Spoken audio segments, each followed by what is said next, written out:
It's in you. You possess the power. The only thing worse than being blind is having sight but no vision. Just go Helen hard. Keller. I need some motivation. Every day I try a little harder, but my dedication. Keep my head way, way above the water. Grinding myself when I yell at the wall. Begging to run, but I needed to crawl. I see the finish line up ahead, trying to get traction from all of this tread. Ladies and gentlemen, welcome back. Welcome back to the podcast that helps you be the leader. I'm Jeramiah Solven, and I'm your host. And listen, for those of you that are new, this is a show that's going to help you with a few things. Mindset, success, leadership. But overall, what this does is it helps you win. And not just you, but you and your team. Okay, and when I say team, I don't mean just your friends. I don't mean your family. I don't mean your coworkers. I mean everybody around you that matters to you. The show is designed to lead you and them to victory. And what we're going to dive into today is very special. I'm here. I'm your host, as you know, Jeramiah Solven, and I'm joined in the room by some colleagues, friends, family members, if you will, and some members of my team that have helped us put together a tremendous event to build leaders in society. Okay, so I know many of you guys at home, you know, you're a lot like all of us, where we sit back and we look at all these problems, and you're striving to do something about it. You're striving to make a difference. Okay, so I'm hoping that today's episode, as we dive in, it gives you some insight into some leaders that are out there that are truly making a difference. Because we hosted a recent event. It's called Conquer Quest. And this most recent one was Conquer Quest 006 out in Salt Lake City, Utah. And it was a 3-day event where we built leaders. And those that came out, these are leaders that, you know, they walk the walk. They don't just talk. And they came out, these are the doers in society. They came out to be the change. And so that's what I'm hoping for you listening to this today, is that you walk away inspired. You walk away with a little bit of information about how you can become better, how you can be a leader, and change those lives of those around you. So again, in the room, I've got my trusted sidekick, the co-host, the podfather himself, Mr. Justin Phillips. Justin, what's up, man? What's up?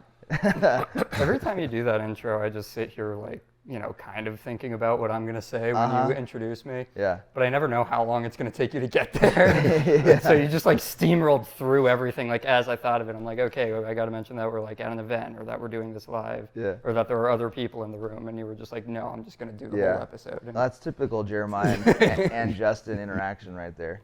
The other thing that usually happens is I go into it, and you're thinking about how you're going to create some awesome entrance, and you say the same thing that you always do. Hey, you say the same thing you always do.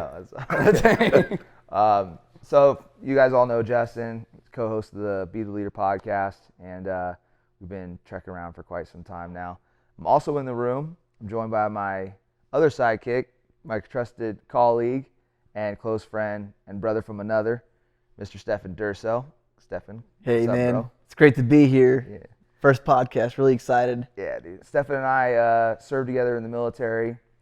He's a field artillery officer, and we'll get into a little bit about his background as we keep going. But he is like a brother to me. He's helped a lot inside of Conquer Academy, helped build the brand, transform lives, and we'll dive into some of his stuff here in a little bit. Also in the room is my brother from another mother. Another mother. How many mothers do you have? And he got the tall gene in the family. The rest of us skipped all of us and went all to him. That's actually really true. That's very true. It's very true. Mr. Josh Brunson. What's up, everybody? Josh is a transformational specialist. He's also a master in sales, and he's just a great person I love being around. And one of my favorite things about him is he holds you accountable, which a lot of the members that came out here at Conquer Quest got to feel and experience. Anyway, so ladies and gentlemen, that's the intros.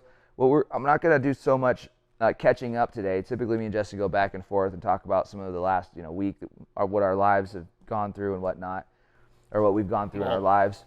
All of our lives have been the same thing for the past 3 days. Yeah, we've just been grinding it out. But the biggest thing that's happened recently is what we're doing here in Salt Lake City, Utah, and that's wrapping up Conquer Quest 006. So that's what we're going to dive in today, and what you can expect. Why the value from the show for you is that you're probably going to laugh, you're going to learn, but my goal is to give you some practical tools that you can use to get better, because this event was a transformational experience. We built leaders out here, but what we really did is we tested them with mental toughness, their resilience, their ability to think under pressure. We evaluated them. We dove deep into their psychology. We dove deep into their subconscious, and we tested them. Okay, and this was a multiple day event. They didn't sleep very much, and we'll get into that here in a little bit. And we pushed them very, very hard. Okay, so if you're an individual that's looking for your next challenge, this could be it for you. And stay tuned and listen up, because you're going to find a gold nugget or two. So, with that being said, Justin, let me hand it over to you, man. What do you want to start with, bro? Okay, so we're talking about Conquer Quest, of course. Can you give the rundown of like specifically what these events are focused on and how they differ from, we just did 33 hours a month ago and did an episode on that. Yeah. So if you guys are new to Conquer Academy is a leadership and high performance coaching company. It's a premier one. I argue that we're one of the best in the entire world. Okay, we're a growing company, we're a startup company. But we have an incredible reputation, incredible brand, and the people that come out, the students that come out to our trainings, are people that they're growth-seeking individuals looking for the next level of success. Okay, and like I mentioned at the beginning of the show, it's not just for them; it's for their teams. So we do a lot of stuff online. We do a lot of educational products and services, but we also launch these Conquer Quest events, which really, if I'm to summarize these are a leadership journey. Okay, I think that's the best way of describing them, because when you come out to them, it's not some conference. It's not some rah thing that you come out to get motivated, to get a little bit of juice and go back to the doom loop that most people live in. It's not any of those things. It's a very, very difficult physically and mental challenge that's going to make you think and move and communicate, plan and lead all within about a 40-hour time frame. Okay, so this event specifically was birthed out actually right at the back end of the pandemic. So Stephan and I have been working together. Well, we served together in the military, but we also built Conquer together. And as this was, we were building it, COVID happened right kind of in the middle of some of the build. And during that time, people longed for human interaction. People longed for community. They longed for growth. They longed for all the things, we were all shoved and kind of put in a prison cell. And anyway, so the customers that we had, our students, and really they've become family, they started saying, hey, we need to do meetups and we need to start connecting with one another. And so, to be honest, these events started with me having a little bit of resistance. I didn't necessarily want to do events because of how much goes into them logistically. But Stephan is a man of the people. He knew what our customers wanted. He was also willing to do a lot of the work to make it happen and fulfill them. And so me and him went back and forth, and we just combined our skills, and we decided, you know what, let's build these things and let's do something different than what exists in society. That's right. So Stephan, actually jump in on that and share a little bit about your perspective. Yeah, how do you remember the birth of Conquer Quest? From the beginning, right, there's nothing more intimate than face-to-face interaction, right? Suffering with each other builds community. Yeah. When you suffer with each other, you find, value in that time. Yeah. You know where to build that bond together. Yeah, for sure. And there's nothing better than suffering together, right? Yeah, so we both learned that in the military. We did. Hard times and humor build teams, right? Hard times build hard individuals and hard leaders. So we were lacking that initially, and Conquer Quest really came from the place of face-to-face value in the face of COVID, where we had to rise together to go and be together and build our community. Yeah, so really, Justin, it birthed out of student and staff desire to connect. Okay, and when we decided to do that, we didn't want to do just a retreat. We didn't want to do a conference, a getaway. Like a lot of these companies that are out there, they do these things that they're nice to do. Maybe they're more wellness type events. But we wanted to do something different that was challenging and more on brand with what we're doing here as individuals. We're building leaders and developing them. And if you've ever learned anything about leadership, you don't become a leader through study. You learn how to become a leader by doing leadership. You know what I mean? Like leaders, like in the military, they used to say leaders are forged. And it's really true. You hammer on them, you hammer on them, you hammer on them, and that's how you become resilient. That's how you become a person that can actually lead teams. So in long form there. So Stephan, you touched on like, we suffer. You can suffer together. That's right. So what was the option? Like where did that like suffering together rather than suffer in, like some people suffer in silence. And sure. Some people suffer alone. Like how does suffering together really? What does that create? It builds a tribe, right? It builds like-minded individuals. From the very start, Conquer Academy is about building individuals and leaders together to build a community of like-minded individuals that want to succeed in life. Yeah. Right?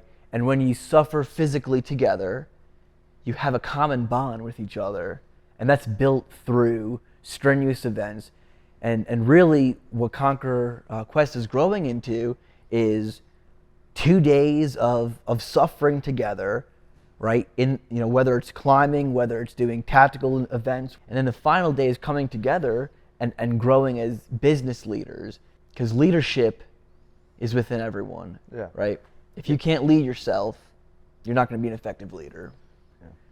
What was Josh you have a really unique perspective on our events, because you and I have been working together for a long time. Mm-hmm. You've done you've done some in-person trainings. You work on yourself a ton. Yeah. And you've been exposed to the event space quite a bit.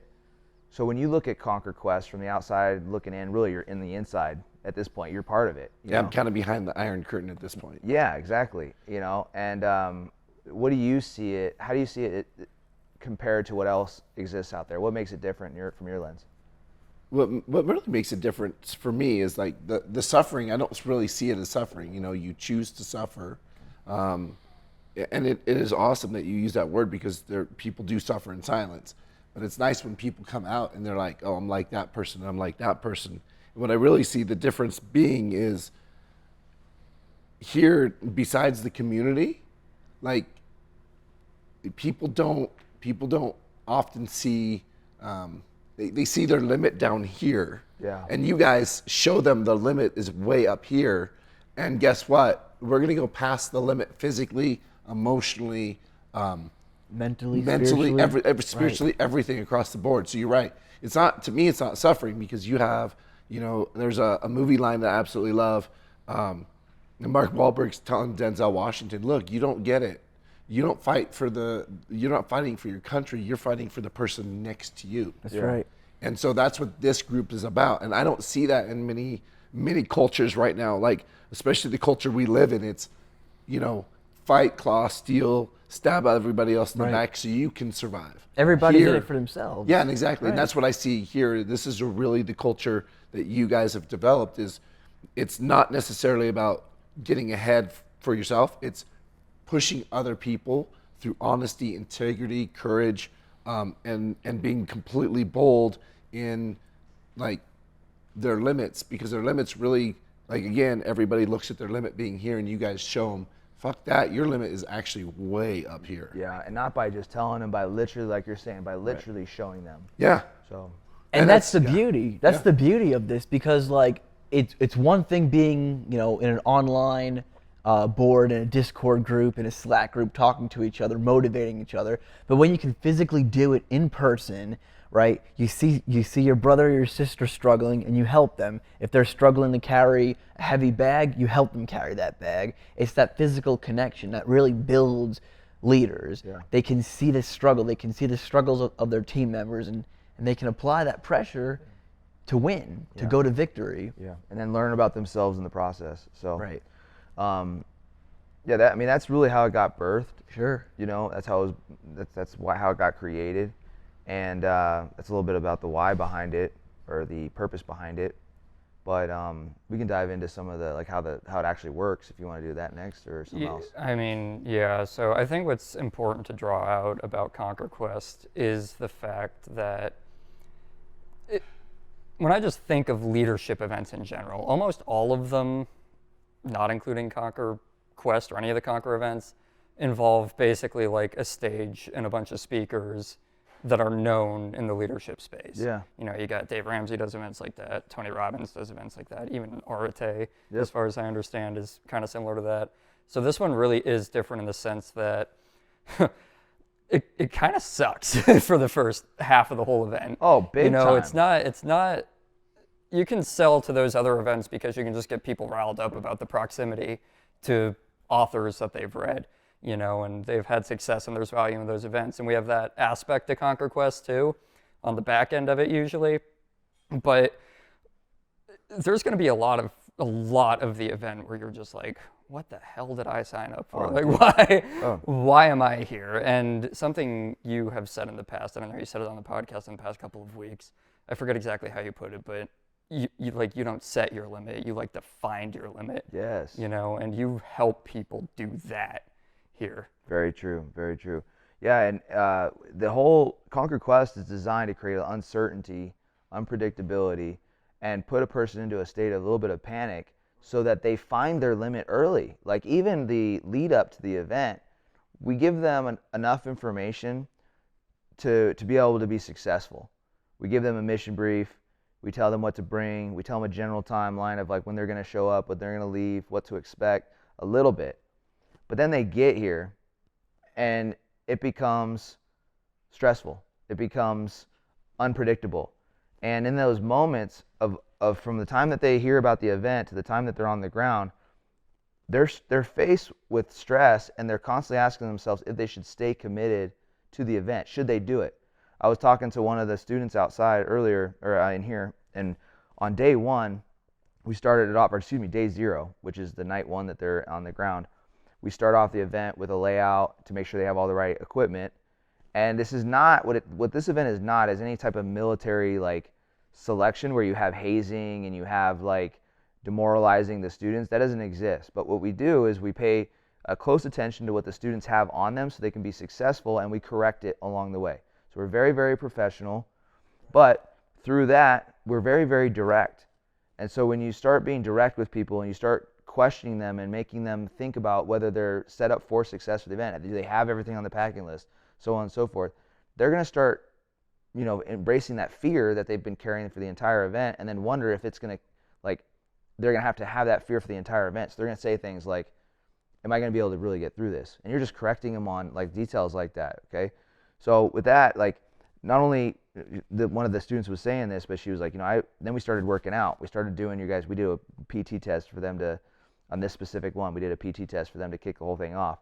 And she was like, you know, I was asking myself during the workouts, like, why the fuck am I here? You know, this is within the first couple of hours. Right. You know, people are having this uncertainty. Go ahead. But so the true difference of Conquer Quest versus any other event that's out there, every event, every workout, every exercise, it's purpose driven. There's intent behind it. We're not telling our students, you know, to do an exercise for the sake of doing it. There's a reason why. Everything that we plan, it's for the students. It's what they need at that specific moment. And that's really the beauty of Conquer Quest and why we really believe in this event. Yeah, and the process we built. Yeah. It is, right? Justin, we'll keep going, dude. What is the most common reason you've found for people showing up to Conquer events? Ooh, that's a good one. The most common, honestly, you see this a lot in life, but they're searching. The most common reason why people show up to Conquer Quest specifically is they're searching. You know, sometimes you can't explain what's driving your actions. You just have a feeling. You know, that feeling takes you somewhere. You know, when I dropped out of the military, dropped out of college, it was a feeling that did it. I got fed up. I said, I need to change. I need to do something. I didn't know what, but then I took action. So that happens with everybody in their lives all the time. And Conquer Quest, you know, when the way it's presented and the way we run it, it answers the call to what a lot of people are searching for. And most of them, what they're searching for is growth. And like what Josh just said earlier, he said that like a lot of people's limitations are really, really low. They have these super low invisible ceilings, as I like to call them. And they know it, they're aware of it, but they don't quite know how to break through it. And they want to do something to break through it. I want to build off that because it's really important. People's expectations are right here so low. Yeah. Like their limitations are here because the expectations of them are also matched to their limitations. Yes. And their expectations with the way we live, there's no encouraging one another and building one another up. It's again back to like the survival mode we live in these times, right? So you start looking at the survival mode and people lower things so they can survive and get by. Or they're individuals. Or individuals, right? Right. And then so that expectation level meets their limitation level. Yep. And so they're like, well, I've never had to do this. Right. I've never had to go so far. Right. And that is a stressor, but it's great because it shows people right from the very beginning. You know, I heard it, I was inside and I heard them out, heard you guys outside at day 0. And I was like, they were following a simple instruction, but the simple instruction was overloading them to the point they couldn't even do the job right. Right. And so it would start over. Yep. And repetition is really the key to perfection. Yep. Like I have a friend, he said, he used to always quote his basketball coach, we don't practice to make perfect, we practice perfectly to get it right. Yeah. And so I heard that out there and I just watched for a little while. I was kind of in the shadows, which was really cool. But again, it was like, guys, like there's the stressor of it. Yeah. Right. And that level, that then shows them to push here. Now their expectation, I don't know what you guys think about this, but the expectation now is they're going to go back in the real world. Yeah. And their limitation they know is way up here. Yeah. And everybody else is going to be back here. Right. There's such a strong point you just made about the problem in society. You know, the problem in society is that we live in a culture of settling. Oh. We don't live in a culture of competing, recognizing, holding people to high standards. And that's literally why we're in the situation that we're in this country. Right. You know, our backbone is not as strong as it used to be. And, you know, so I think that strong point about the event and what we're going to do with people, we're looking for that individual that wants to be challenged. They want, you know what's crazy is like people want the direct feedback. They want to be held accountable. They want that. And it's unfortunate that we don't offer it as a cultural norm. So anyways, that's what I think it used to be. Yeah. But, so I had a question off that. So you see it as like people are willing to settle for average, right? Yeah. Average is acceptable now. Yes. That's expectations of being average. Do you feel like, what's the percentage of people who come in that fit that mold? And then what takes them to be exceptional? Well, I mean, first off, my personal story, I was an average person. You know, I grew up low income and I didn't do so well on my SATs, ACTs, whatever it was at the time that I took. I went to a community college. A community college was this is a very average path for somebody. And then I was a college dropout. I joined the military as an engineer. I started off on the enlisted side. And then boom, get into special operations and work my way through that. Then become a company commander, then become an entrepreneur, get some PR. So the thing, like the growth that I've personally experienced has come from other people showing me how, and then telling me how I can do the same, and holding me to a higher standard.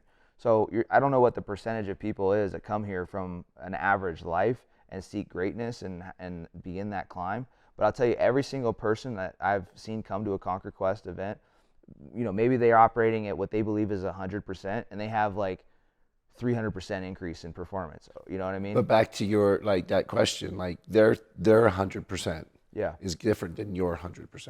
For sure. It's the physical aspect. When they see their colleagues, when they see them at their face value, they know that what they might be doing at their baseline is not good enough, and they have to rise to the occasion, right? And that's the beauty of this event, is that it's in person. It's not virtual. It's not over. You know, there's no way to fake it. You have to be genuine, and you're gonna push yourself. Let's keep going on the. Keep going, Justin. Yeah, I want to talk about kind of the emotional side of these events too, because I feel like, kind of like what you're saying with, you know, people are operating at, we'll call it an average level, you know, kind of governing themselves usually, but they don't realize it. I think is the big thing. You know, I think a lot of people come to these and they think, you know, that they're a high performer, they're above everyone else, not in like an arrogant way, but they just think that they're, you know, they're working so hard, they're busy all the time. and then it's relative to what they're comparing themselves to. Right. Yeah. But I also just think as a society, we've gotten so used to, honestly, just like burying shit inside of us, everyone's got different problems of every shape and size. Sure. And it's almost like in the first 20 minutes of every one of these events I've been to, you're just like breaking down this dam, and all that. Once like you start digging up, even just through the physical activity and stuff, you start digging up a little bit of that, people are probably starting to think like, oh shit, what the hell have I been doing all along? But then it just, like, it's opening the floodgates, and they start realizing they've been hiding a lot from themselves, pretty much. It's so true. So one of the first things I always ask somebody that's looking for growth and maybe doesn't believe that they can, like they're kind of stuck, right? I asked them to think back on their life and ask themselves if they could have done better, right? So if that's true then, it's true now. And not just better, but I mean, like, look back on your life and ask yourself, were you holding yourself back at certain times? Yes or no? And here's an example. Yes, I was. I used to limit myself and by running the Army 2-mile APFT. Okay, I thought that was the furthest distance that I could run, 2 miles. At the time, that was my mental ceiling. But then I started seeing other people running 5 miles, 10 miles, more than that, and then going on to ultras and 100-mile races, and my perspective changed and my level of performance increased. So this event, Conquer Quest, is designed to do exactly that, like Josh has been saying, and you're saying, like, it's designed to show people where they're holding themselves at, and then what they could potentially do. And we do that, like you mentioned, by starting early and showing them at the hour one that they show up that they're holding themselves back, right? So to kind of paint the picture for everybody that's listening, so you're like, man, what do these guys go through? What do they experience? Well, hell. They experience hell. And here's just a general overview so you can kind of have the picture in your head. We announced Conquer Quest. Okay, we told them where it was going to be and what the vision was. At this time, we have 4 themes. We have Conquer Quest Survive, Conquer Quest Force on Force, then we have Climb, and then we have, what am I missing? Tactical. Yeah, Tactical. Yeah. And this one was Force on Force. So Force on Force is our simulation, munition, training exercise where we put opposing forces, friendly and enemy, against each other, and they compete and they lead. Okay. Inside of there, we do additional events as well. But they showed up, they signed up for Conquer Quest 6 Force on Force. Okay. They knew it was going to be a training environment where they're going to do airsoft against each other, and it's going to be in Salt Lake City. So they come out, they get on the ground, we give them an in-brief, we do a packing list layout, we test their physical fitness, and then we take them through a series of leadership events overnight. Now this ties into the point here, because most people, we started the event at a time when most people are shutting off. We started the event at 9 p.m. at night. Right. So when we talk about limitations, most people are going to bed right around the time that we're starting the event. Or they're starting their 3rd meal or 4th meal. Yeah, the 4th. Yeah, exactly. So 9 p.m. is when we started, and we started leadership lanes that just a few hours after that, and we went throughout the entire night. We kept going, and actually one of the members was like, I thought you guys had said earlier when you gave us the brief that we were going to be bedded down at 1 o'clock in the morning. And she said, and then we were out there and we were doing all these leadership lanes, and I was like, eventually I said, what the hell time is it? And somebody was like, it's 4:30 in the morning. And she was like, when they told me that, I was like, holy shit, we're not sleeping. And that was, so 4:30 in the morning, we kept them going. They stayed up pretty much. They got a short little rest period later on. They camped out, and then we rolled right into the next event, but they pretty much didn't sleep, like, at all. I mean, There's several members that did not sleep, and then we rolled right into the leadership training. So this goes right back into what makes this different, Justin. So this is what it goes right back into making it different. I'm up at 5. Right? I'm up at 5, and all of a sudden, Jeramiah, Stephan, and a couple other trainers come walking in with their packs on. Yeah. Yeah. We're And I'm like, in. what the fuck are you guys doing? Yeah. Like, Are you? they're coming in and they're all like soaked and from sweating all night and running the teams. What makes it different is every other workshop, if they were even trying to, or any anything like this, they would try to do it. Guys like Jeramiah would be like, nope, you guys, here's what I want you to do.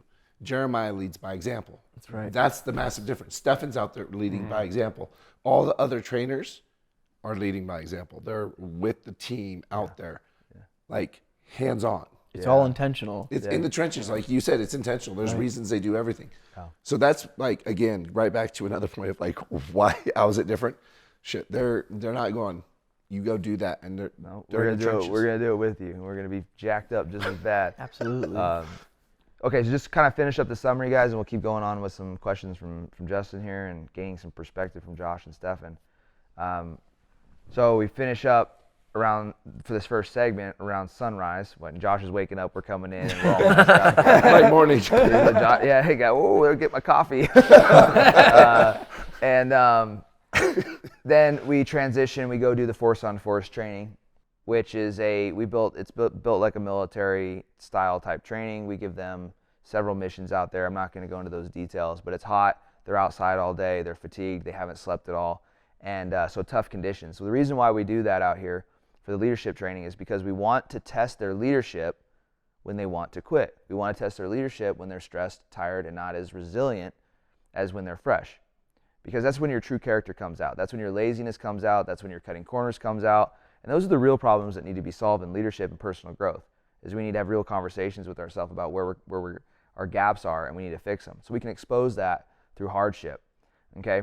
After we got done with the force on force training, we came back towards the headquarters, and we went into a transformational in-house experience indoors. And that lasted till late in the night. I'm not going to go into the timeline on that.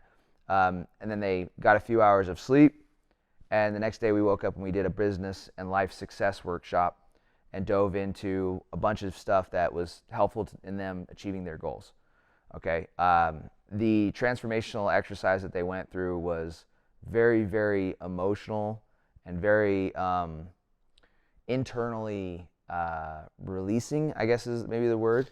Yeah, the best description, and the way it was put to me when it was really kind of shown, it's like taking a bucket of muddy water, and you put a hose in there and you turn the hose on. Muddy water, you said? Yeah, muddy water. Yeah. And so what ends up happening after a while with the hose running, it starts going and getting cleaner, and the fog lifts, and then it's clean, and then you have no sediment, you have nothing in there. Yeah. So it's the best way to kind of just move through the emotions of stuff that you store and how your thought process, and kind of eliminates the way people just run on either autopilot or don't run on autopilot. And they, it was even described to me like, it's like that kid that gets the negative attention from a parent still gets the attention. People almost want to feel bad to feel anything. Yeah. Yeah. So it's processing the things that are holding you back in life, confronting them head on, facing those fears. And we're not going to disclose the specifics of that.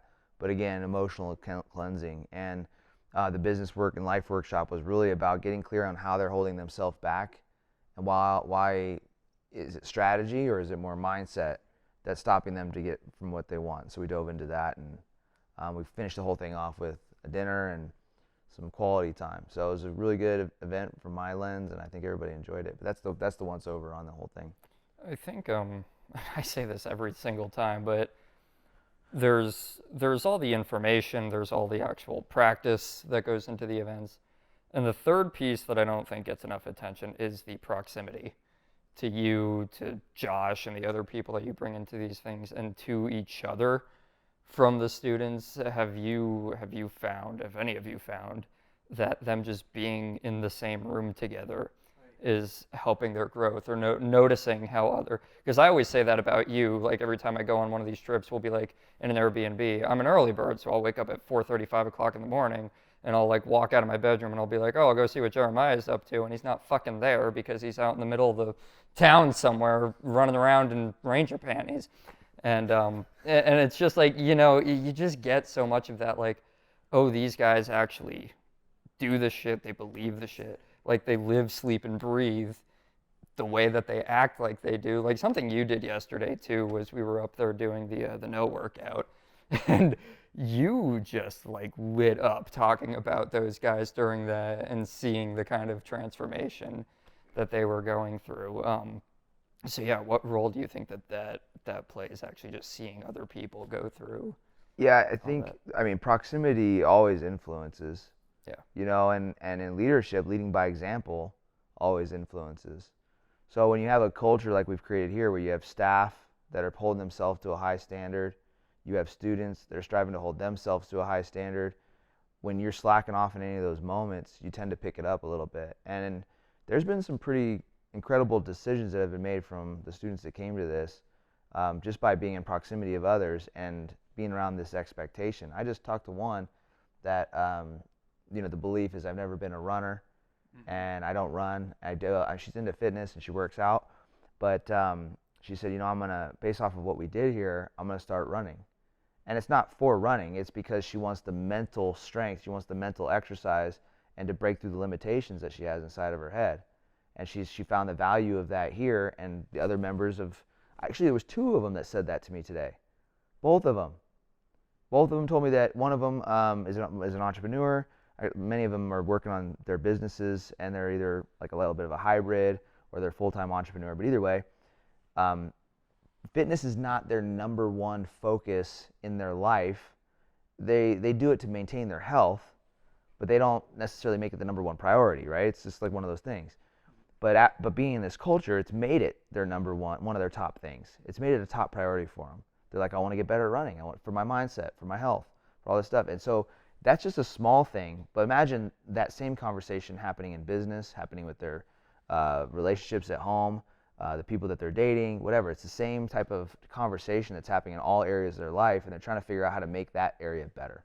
And that's, to me, is why we do this, right? Yeah. It's the personal interaction. Yeah. And it's people facing themselves. Yeah. And people facing each other. Yeah. Because there's no way to fake it. And then you're going to find that breakthrough, that personal breakthrough. Maybe you never knew you were a runner, and now, I actually enjoy running. No, that part about there's no way to fake it is really important. That's what this really does. That's what an event like this in proximity, you put a bunch of people together and you ask them to go accomplish a mission. There's no hiding, especially if you're telling them that they're going to get evaluated. And, we also do some peer evaluations too, where we call each other out.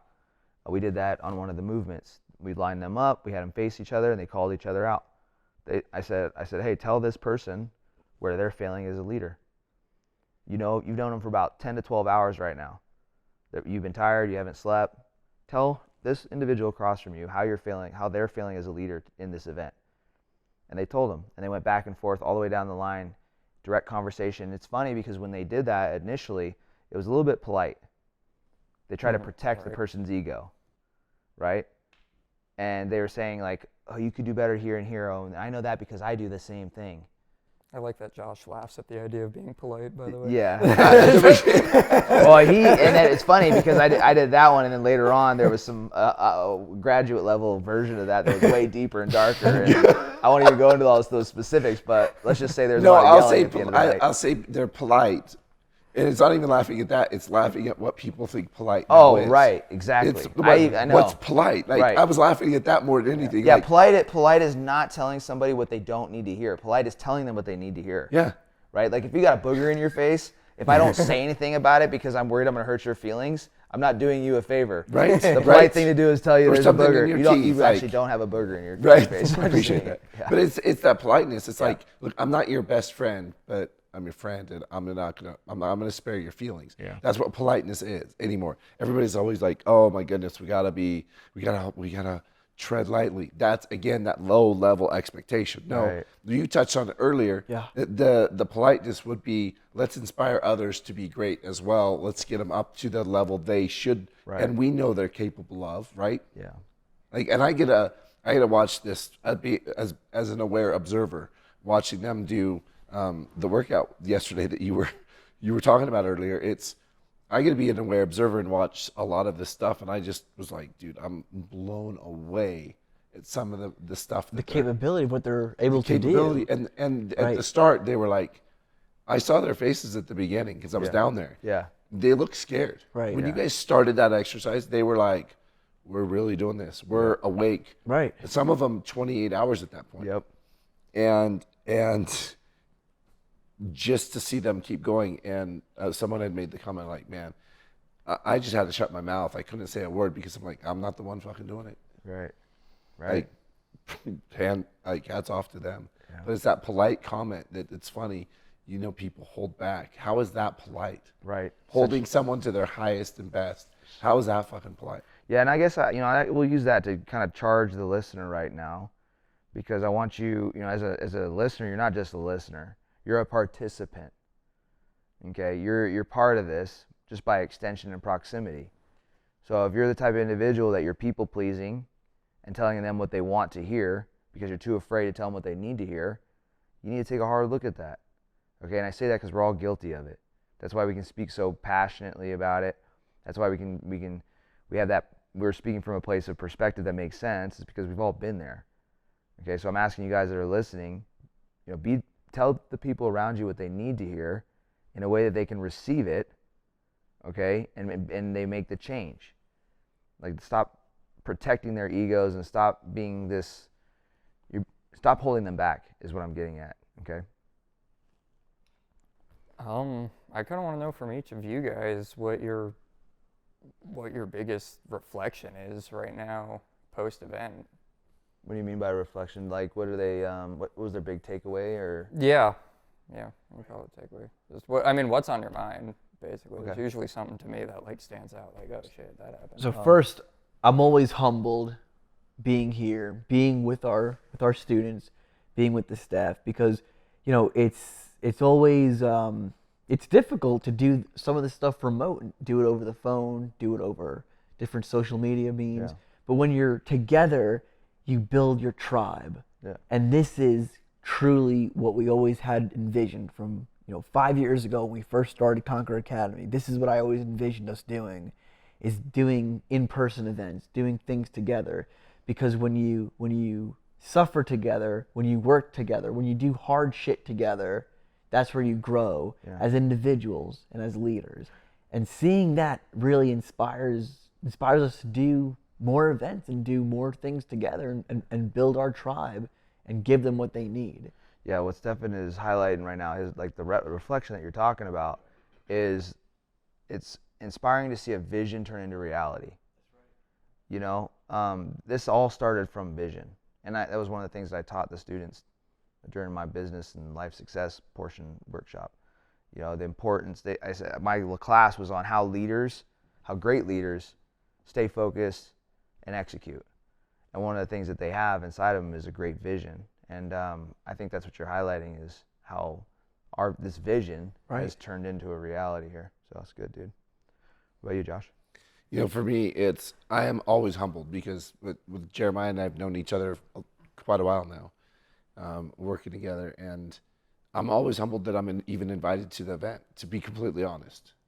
And for me, sitting back and watching people work through things and grow and be brutally honest with themselves when they come in, whether some people want to give up early and just walk away and point the finger at everybody else, there is still that. And the great thing about that moment is there's still growth. There's still a takeaway if that were to happen, right? And when we get in the proximity of everybody, it's amazing to see Jeremiah just in his element, and Stephan and Rich and Tyler even, and seeing that kid grow being around Jeremiah and these Conquer quests has been phenomenal. Working with this team for a while, I think that's one of the biggest takeaways. I'm just constantly humbled being around all of these guys. That's one. And the second one really is that watching people come in and push themselves, the members themselves, the people that attend them, it's amazing to see them constantly rise to the occasion and what's put in front of them. Yeah.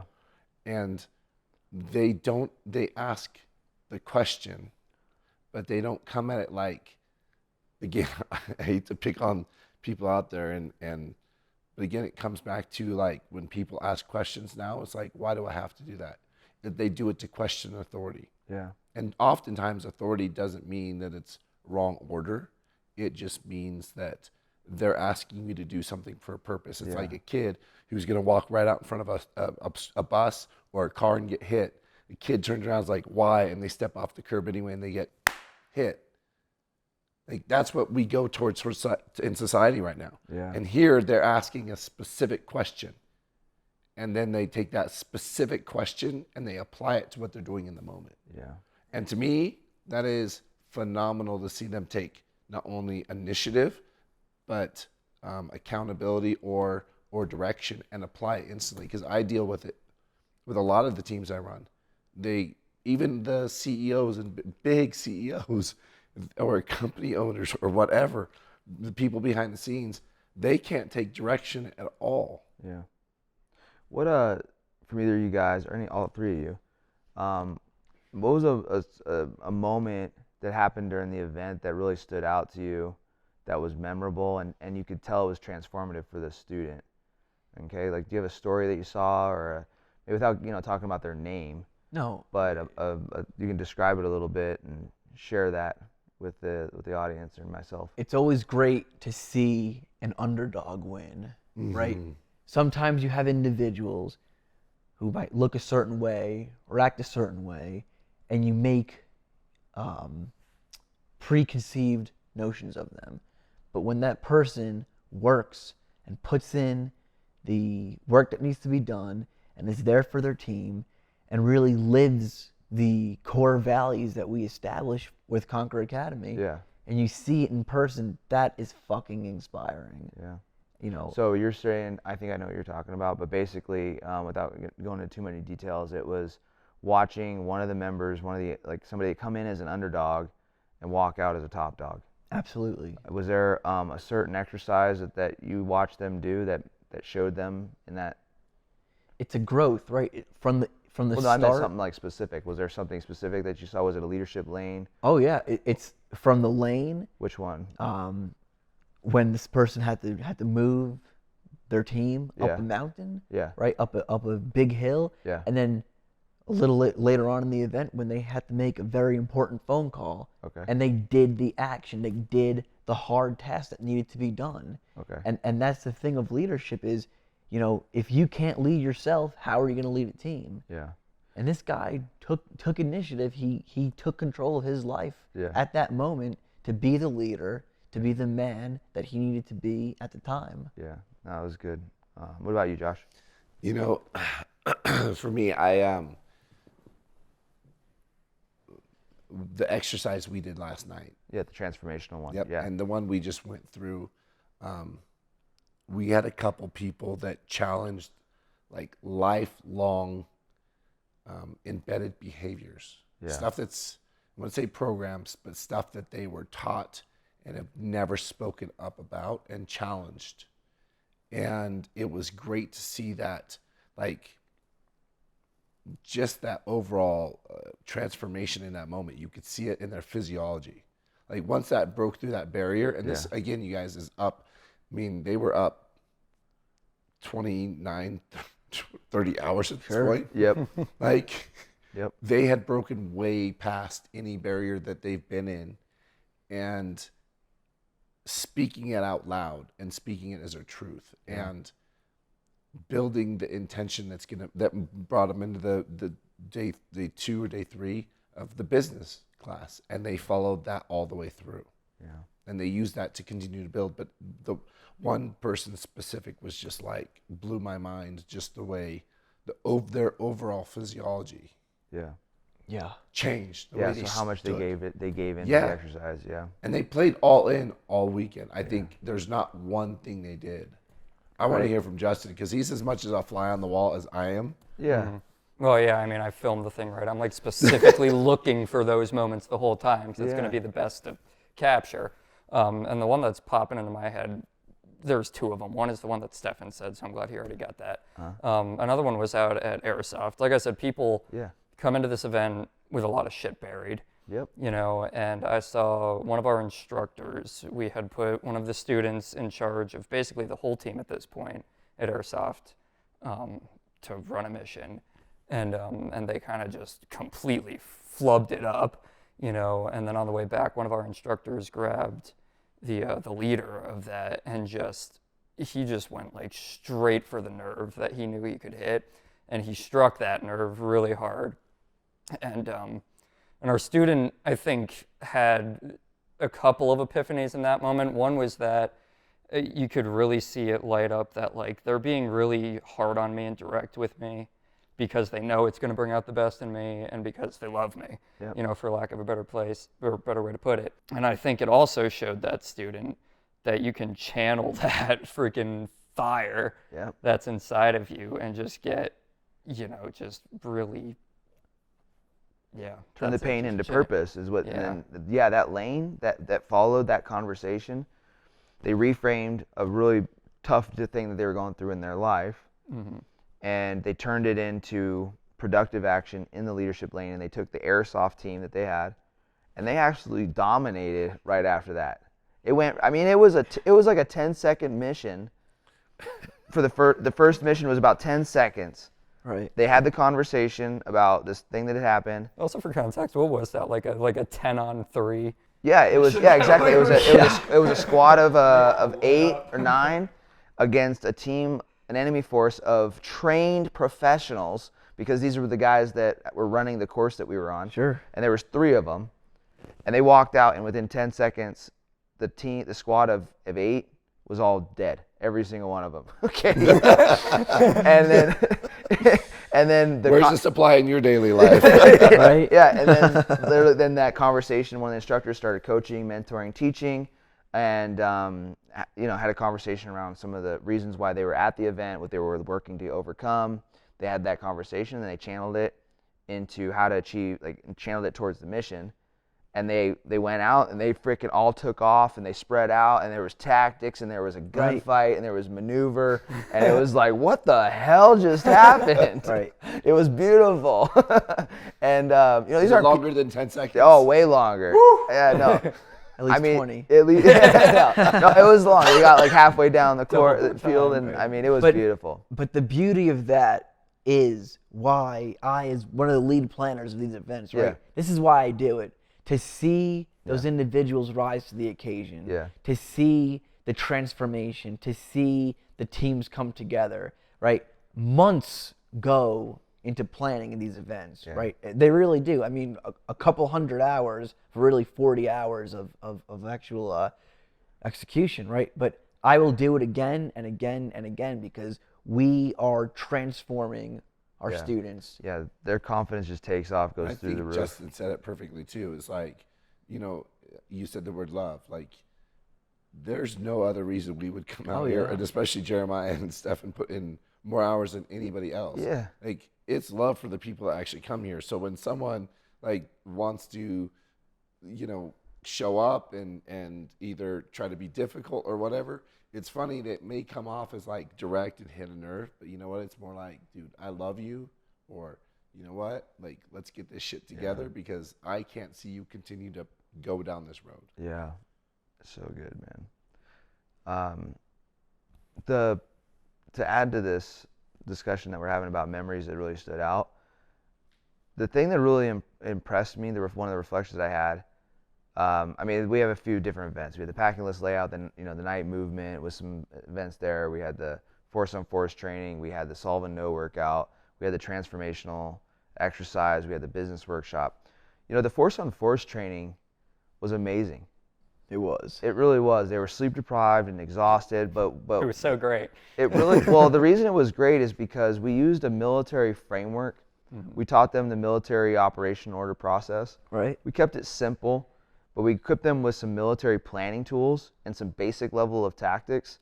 And watching them in a single day implement that stuff at a pretty good level was amazing to watch. And so the reflection for me was how much they were implementing and the lessons that we were giving them, and how studious and coachable they were, and how they brought all of that in to every segment of the event all the way through, and it really came out during the force on force exercises. Something I really enjoy about all of these events is how much the students usually actually want to be here and want to learn. Oh, absolutely. Especially when comparing it to my college days, and kids are just freaking showing up to class because they were told to, and their C's get degrees mindsets and stuff like that. And so when I come here, it's like most of that, I don't even want to call it pressure, but it's like I'm seeing people take like 9 pages of notes in an hour out here when we're doing that type of crap. They value it tremendously, and it's funny because this is an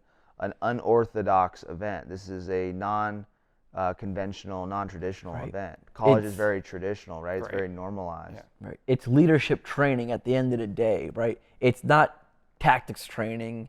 It's not, mentality training. We're training leaders, and they're applying their lessons to lead themselves, to lead their teams. Yeah. And that's the beauty of it. So like we said it multiple times, we're not just going there to shoot airsoft at each other, right? Yeah. It's leadership lanes. Yeah. We're forcing communication. We're forcing decision making, and they are rising to the occasion when our students attend these events. Yeah, our main training objectives for this event were communication. Right. And communication is not just one way; it's 2 ways, and it's also not. It's verbal, non-verbal, it's visual, it's a lot of things. But communication. Another one was decision making, especially under pressure and during times of stress. And then the third one was, one of them was, what did I say? Communication, decision making. Sorry, I've been up a long time. No, that's why I was laughing. You've been up the longest of them all. By the way, we're doing this podcast. For those of you that showed up, like, don't forget that we go through the damn thing too. Yeah, I went through the whole damn thing, and I'm literally doing the podcast right after this. I was up for 24 hours straight before I got here. Yeah. What am I missing, Stephan? Communication. So yeah, it's communication, decision making, and briefing your thank you. Leading a group. Right. Leading your group, right? Leading your team. Yeah. So literally physically leading a team to victory and achieving results, man. But yeah. Did you guys come up with those objectives and then pick, like, I think the airsoft fit those 3 things surprisingly well. And I don't know if it was like, okay, here's what we want to do. Oh, airsoft would be great for that. Right. Or if you can just like kind of take anything and then apply the It really goes both ways, honestly, because we have the experience to understand, right? We can have a military concept and strip the military jargon away from it and just teach leadership. Because at the end of the day, leadership starts with yourself. So we can have, it can be a different event, but we'll find the intentional lesson from that particular event. So airsoft just kind of worked out that way, where they have to communicate to each other. They have to communicate to their team, right? They have to make sometimes a split-second decision, right?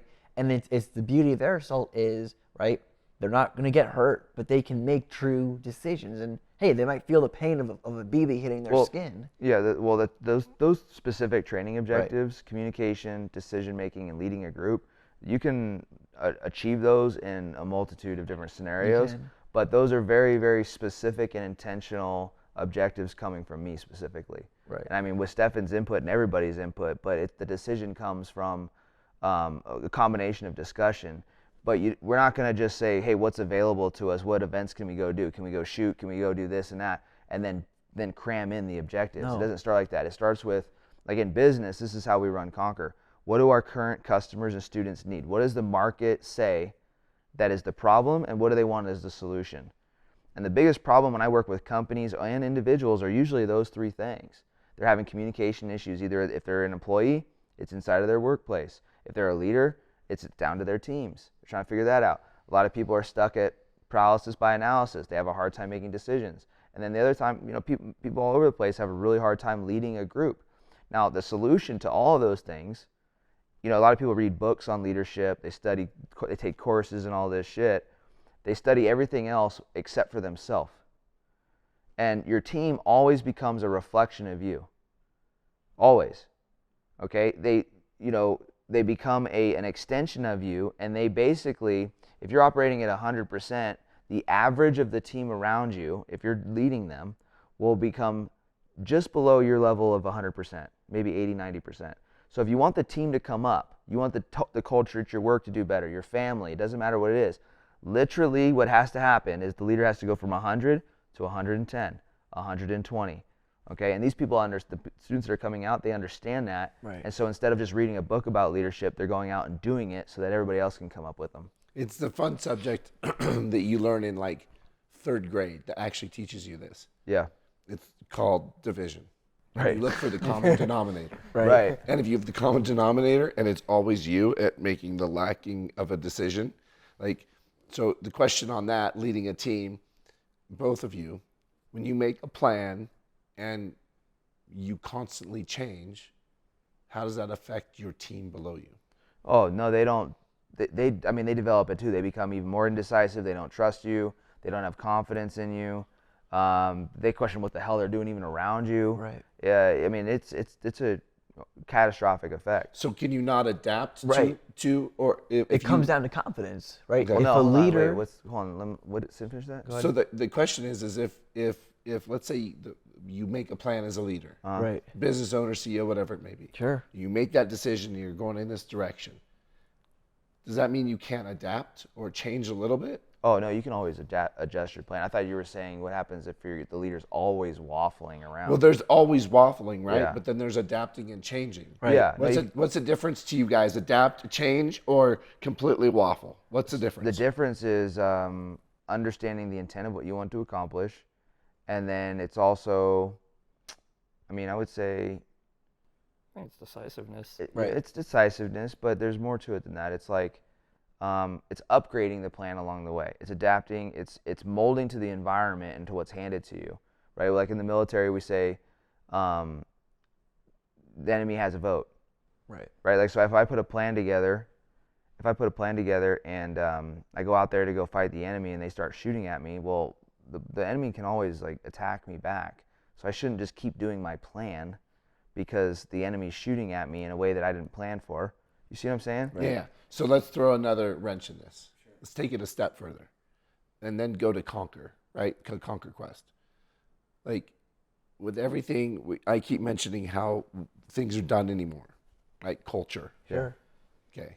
So with the way AI and culture is changing so rapidly now, it's easy to get shiny object syndrome. That's what we'll call it. Yeah. How do you counterbalance that as a boss to lead a team?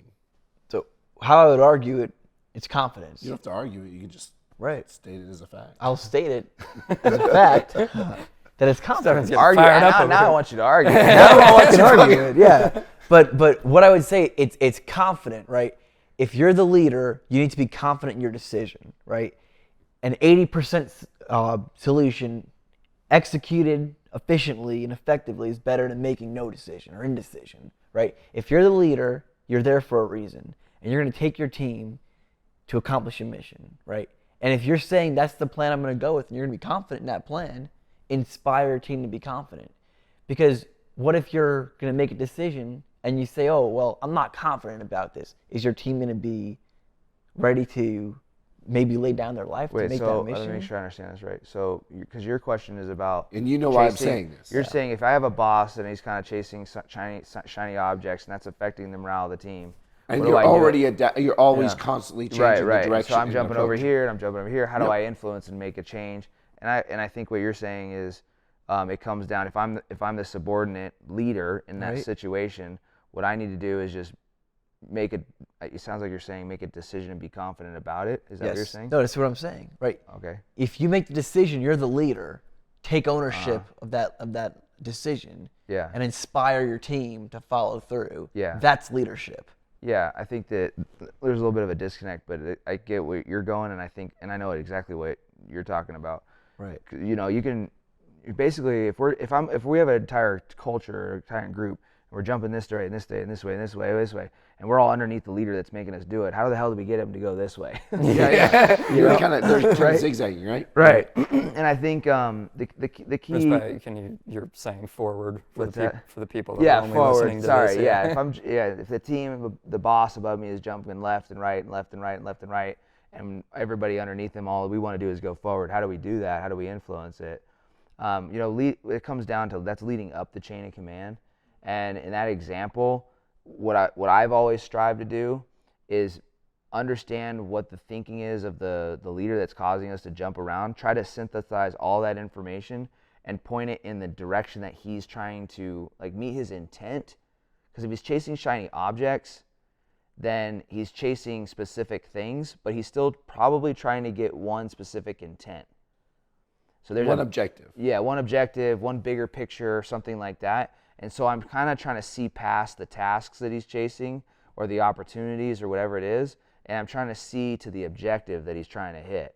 And so I might get frustrated with the jumping around, but I'm gonna try to like bring all that together and point the team at the bigger picture, even if it's gonna feel like, even if we're gonna have to jump around a little bit along the way. That's great. So then Conquer Quest. Yeah. How's that fit into Conquer Quest?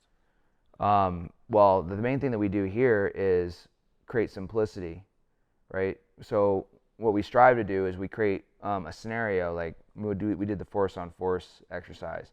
And if you don't have any tactical experience and you're new to military style training, and even if you have some, whatever scenario we give you, especially if you're sleep deprived, it's going to be overwhelming, and you're going to want to jump over here and do this plan, to the right, jump over here and maybe do this. And a lot of the leaders that were out at the event experienced it. We would give them a mission. They would be unsure in how to accomplish that mission. Mm-hmm. They would have some personal doubt. And then the next thing that they would do is they would look to their team for them to get guidance, but they would get guidance from everybody and then constantly change the plan according to what they thought needed to be done. The next thing you know, the entire team is doing everybody's plan, but really doing nobody's. You know what I'm saying? And it was kind of inspired because of what Justin was saying about how they went out and it was 10 seconds, it was over. Yeah. Like, it was almost like they had, that's the feeling I was almost like they had shiny object syndrome when they got out there. Yeah. No, it was. It was a bunch of individuals just reacting to shit. Right. But what they learned through practicing it and executing different leadership lanes that are out there, our job was to coach and mentor them on seeing the bigger picture as leaders. Okay, so specifically me, like my comments to a lot of the leaders were, they were giving directions to individuals, and they were pointing a bunch of individuals in different directions, and then they would even ask them for inputs on what they should do, and it really created a lot of confusion. And so what I strive to do is, after they got through all of that, I said, okay, what's the decision and what's everybody doing? Right? Brought them all back together, brought every individual tasks, and then had them communicate that to everybody and get everybody on the same page. And I mean, that was creating a common operating picture and a vision for the team was really the solution in that example. Gotcha. Another thing about shiny object syndrome is that I feel like, and I get what Stephan was going for, is that it almost shows every time you change your decision, you're like devaluing the one behind it. Yeah. So like if you've got, if I start I'll talk about what I know. Like I start doing videography and I'm like, okay, I'm going to shoot on Sony cameras because yada, yada, yada. And then a month later, I'm like, actually, I changed to Canon because I figured out these things. Yeah. And then a month later, I'm like, actually, I found out Blackmagic has this. It like, the more you do that, the more it's just like, okay, you don't know what the fuck you're talking about. You're indecisive. Yeah, exactly. My take on a process like that for making decisions is like, when you're faced with a decision, instead of asking yourself, will this work? Whatever it is, the new camera, the mission plan, or whatever, instead of asking that question, ask or say, I'm going to make this work. Not will this work, I'm going to make this work. It's kind of like people that start businesses. It's usually what I tell them too. I said, it's not a matter of whether your business idea will work or not. It's a matter of, will you make it work? Following it to the end. You can always adjust and upgrade as you go, but it's a matter of, to Stephan's point, a matter of having confidence in the decision, right, and then deciding you're going to make it work. And it's the way that you're going to say it, right? If you're saying words like I will, or I should, or I could. I'm going to try. Yeah, I'm going to try. Be aggressive. I am going to do this. Yeah. Instead of, I might do this. Yeah. It's the way that you phrase it. It's the way that you message it. Yeah. We had a transformation like last night. Right. With one of the students. He got up here and he was like, I am the guy that gets it done. Yeah. Sure. I am going, it's going to happen, or it's done, or it's done, or something. Sure. And for him, when we started, was like, maybe I'll do this. I'm not sure. He wasn't confident. No. But then he understood that he will do this. I am going to accomplish this. He was, his physiology changed as well. Completely. It was another one, like completely shoulders changed. back, his head was literally, it looked like he was ready to take on the world. Yeah, that's awesome. That conviction makes so much of a difference, and people pick up on it. All right, guys, anything else that you want to cover, Justin? Nope, I'm out. I think we hit my main objectives. I wanted to cover a general overview, some key takeaways for the audience. We talked about decision making and how to get through that. We also talked about creating clarity. We also talked about limitation. Those are some big takeaways from the audience. We also mentioned being direct with people and how that is a form of being polite, and that's the right thing to do. But from you guys, is there anything else that you feel is important for somebody, a leader that is looking for a transformation, looking for growth, looking for the next thing that they could do that you guys saw here? You have to do hard things in life, right? You should do the things that you are avoiding, right? And well, for our students, Conquer Quest is just that event that you do, right? That's really good. That's where you make hard decisions and hard growth, and through hard times make hard leaders, and that's what we need in this world. Yeah, that's good. I mean, I think you're charging them with taking action, which I think is what everybody needs. I think for me, it was really boils down to one simple fact: have the integrity. And if you're going to have the integrity, you show up for yourself. You're not showing up for outside purposes. You show up and you're here all in the whole weekend. Right. And I think that's my biggest takeaway, was seeing not only these people come in who were stressed out from day zero, that out of integrity, they never fucking quit. They went hard, and even pushing past those limitations. I think the best thing, and I see this a lot, again, just comparing what I see anymore, is the lack of integrity for being a man of your word and having that conviction to finish what you start. Yeah. And be real about it. Right. Yeah, that's good, dude.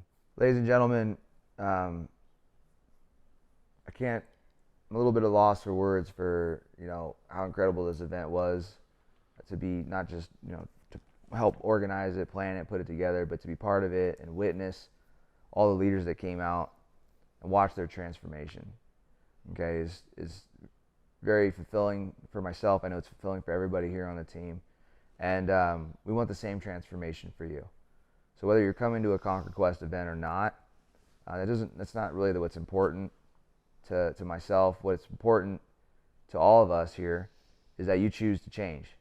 Okay, if you're a person that wants to grow, you're a person that wants to improve, you want to see the other people around you doing better, listen, it comes down to you. Okay, you can't just talk about it, you got to be about it. You got to improve on yourself to get others to become better. Okay, so that's what I asked for you today.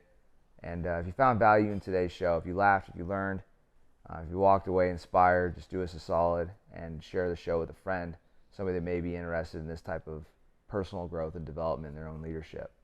Okay. And if you want more information on a Conquer Quest, you can always just sign up for my email list. Just go to jeramiahsolven.com and scroll down, and the email list is right there. You can jump on it. I send out stuff every single day that it's value-based, and then I notify everybody when I do an event. Or if you follow me on Instagram, send me a DM that says Quest. I'll give you more info there. But the most important thing here is that you take something from today and you implement it. You work on your decision making. You work on your personal growth. You shoot people straight, be direct. Or just re-listen to the show again and find that nugget that you could potentially use to change your life and the lives of others. Okay, so until next time, be the leader. I need some motivation. Every day I try a little harder, but my dedication. Keep my head way, way above the water. Proud of myself when I yell at the wall. Begging to run, but I needed to crawl. I see the finish line up ahead, trying to get traction from all of this tread. I am a king, I am a queen. I am more than the people can see. I am strong when I'm needing to be. Vulnerability's nothing to me. You can try, but I'm unshakable. My successes is never debatable. I'm chameleon, I'm so interchangeable. Here's to you and all that you are capable. You gotta go hard, better get it.